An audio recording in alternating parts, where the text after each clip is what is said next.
Mala racist at trinatong parang kriminal. Yan ang reklamo ng isang Nigerian DJ laban sa ilang tauhan ng Bureau of Immigration. Narito ang Agenda Weekend Report ni Kian Quirol.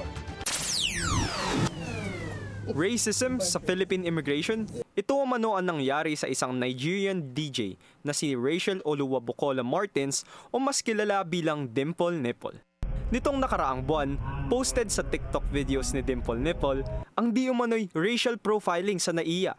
Anya, tinrato sila na parang kriminal ng immigration officers. Habang pinalibutan ng 30 tauhan ng BI, tinangka pa umanong kunin ang cellphone para hindi nila ma-videoan ang insidente.